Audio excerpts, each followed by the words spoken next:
জুলাই বিপ্লবের ঘোষণাপত্রে গণহত্যার বিচার, শহীদদের রাষ্ট্রীয় স্বীকৃতি, রাষ্ট্র সংস্কার, সংবিধান বাতিল করে গণপরিষদের নির্বাচন সহ ৭টি বিষয় অন্তর্ভুক্তির দাবিতে রাজধানী সহ সারা দেশে লিফলেট বিতরণ ও গণসংযোগ কর্মসূচি করেছে বৈষম্য বিরোধী ছাত্র আন্দোলন ও জাতীয় নাগরিক কমিটি।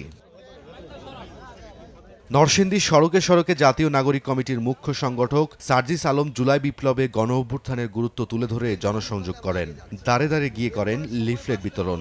এ সময় অনিয়মের বিরুদ্ধে প্রতিরোধ গড়ে তোলার আহ্বান জানিয়ে সার্জিস আলম জুলাই ঘোষণাপত্রে স্বৈরাচার দোসরদের বিচার নিশ্চিত করা সহ ৭টি বিষয় অন্তর্ভুক্তির দাবি জানান।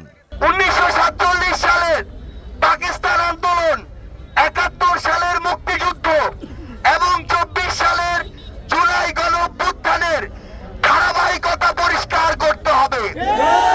আমরা আমাদের জায়গা থেকে কোনোটিকেই অস্বীকার করব না। এদিকে বুধবার বিকেলে কুমিল্লা টাউন হল মাঠে জনসংযোগ করেন বৈষম্য বিরোধী ছাত্র আন্দোলনের আহ্বায়ক হাসনাত আব্দুল্লাহ। এ সময় জুলাই বিপ্লব ঘোষণাপত্র প্রকাশে অন্তর্বর্তীকালীন সরকারের দৃশ্যমান পদক্ষেপ না থাকায় বিস্ময় প্রকাশ করেন তিনি। ১৫ জানুয়ারির মধ্যে ঘোষণাপত্র প্রকাশের দাবি জানান হাসনাত আব্দুল্লাহ।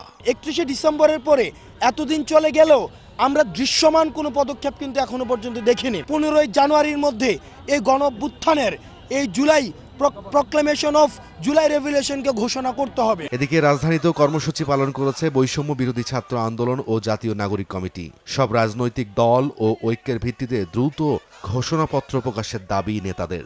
জুলাই অভ্যুত্থানের শহীদদের রাষ্ট্রীয় স্বীকৃতি এবং দ্রুততম সময়ের মধ্যে আহতদের বিনামূল্যে সুচিকিৎসা প্রদান করতে হবে।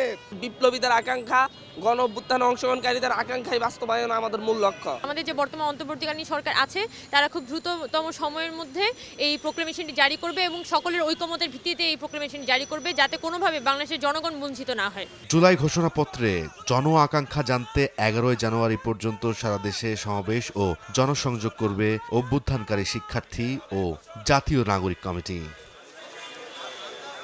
রাইদুল ইসলাম শুভ, সময় সংবাদ, ঢাকা।